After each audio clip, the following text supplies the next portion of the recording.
Hello, everybody. It's Kirsten in Texas again, and I wanted to talk to you a little bit about fundraisers. So I know I've trained on this before, but I don't know that all of you have heard it in a while, so we're going to talk about it again.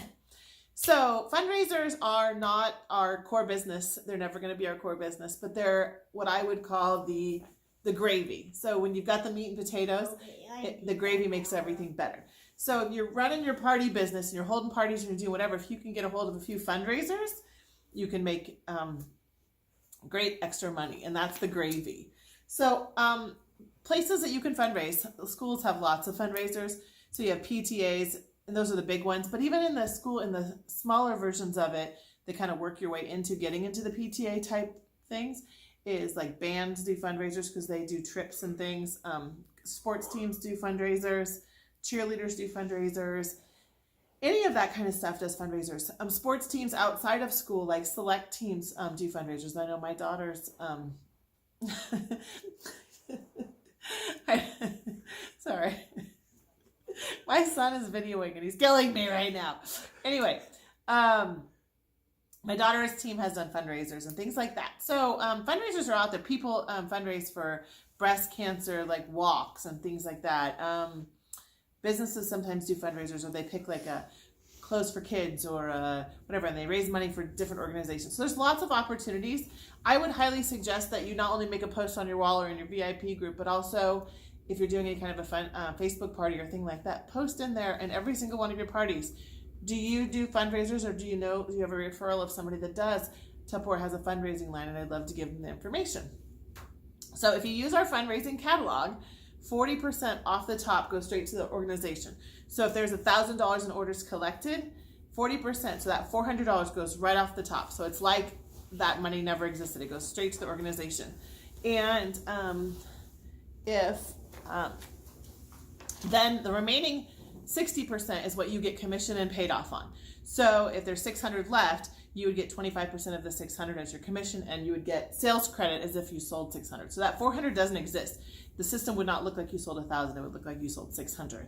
But that's still pretty fantastic, right? No host, no nothing, just that's how it goes.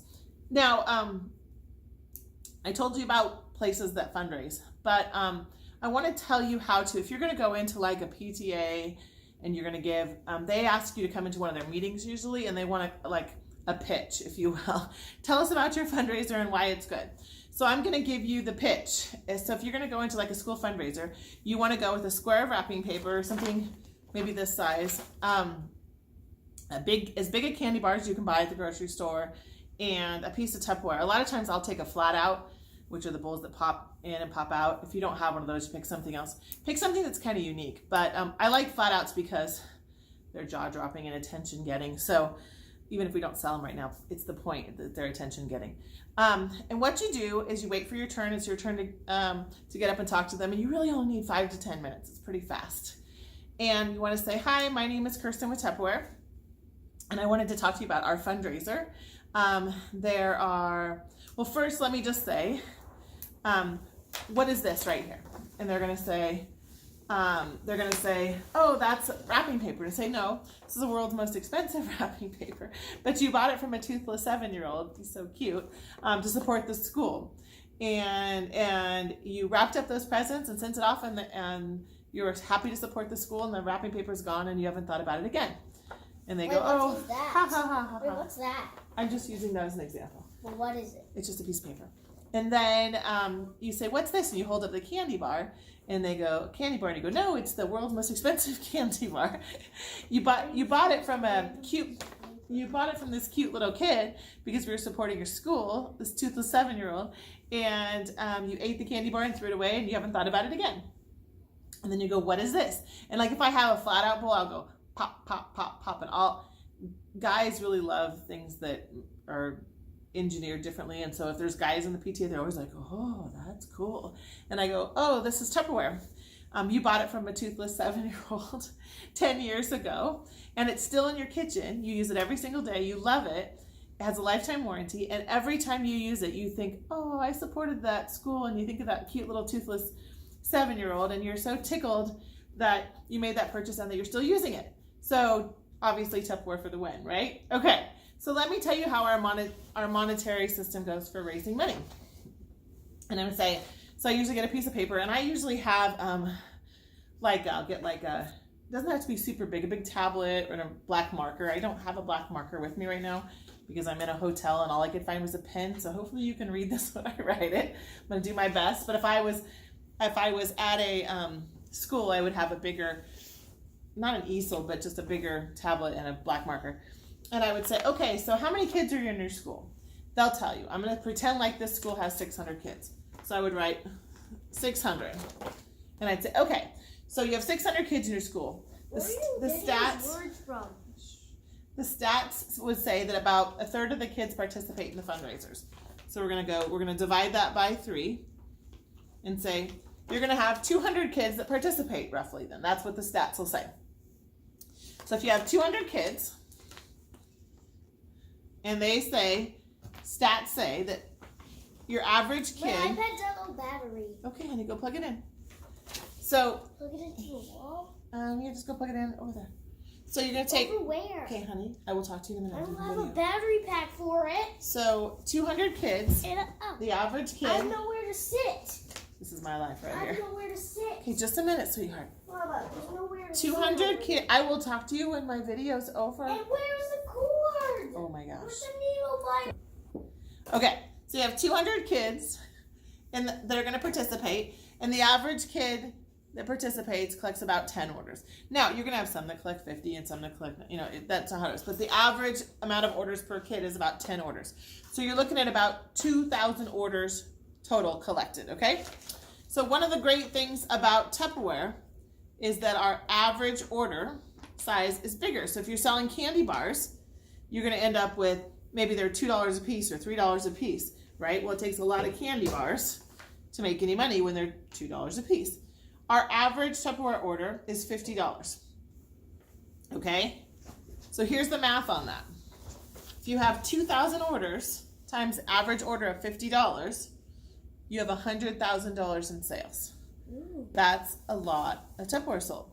You, because you're using Tupperware, as a school, get 40% of what is sold.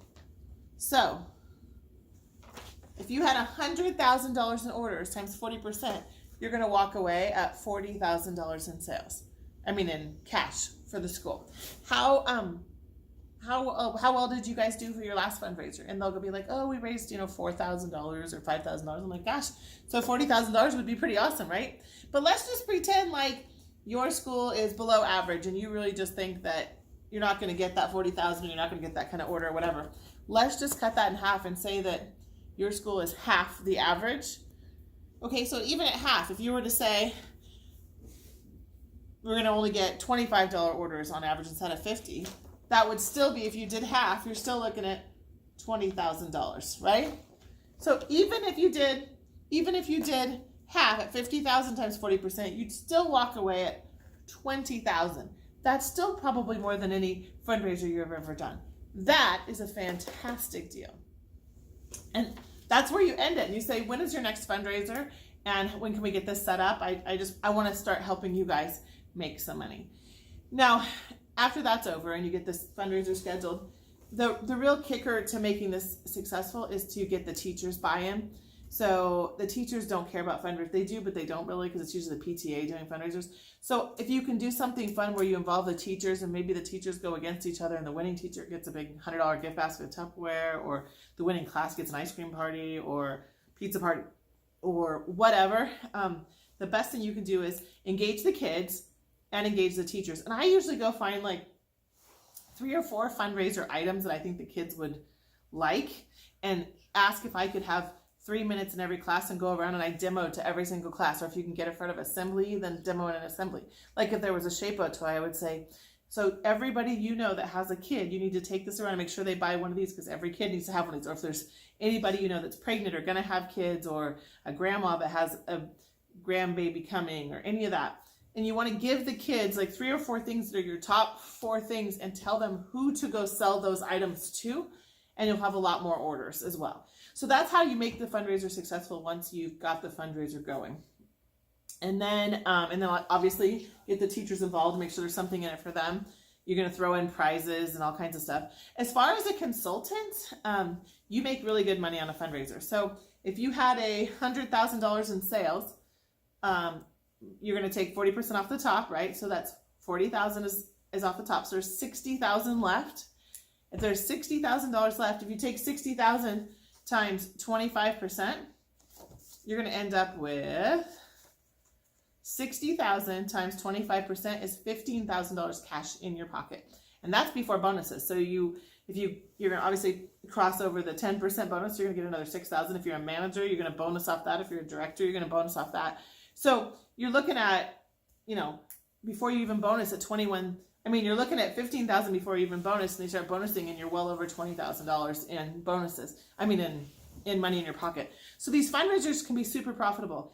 They're a lot of work because you got to go around and collect orders, and you got to enter like 10, and then you got to figure out how to sort. And the best way if it's a local fundraiser, my suggestion would be to you, don't ship all the Tupperware them, expect them to sort it and pack it. You show up and you say, I will bring pizza for any volunteers that help me pack and sort it.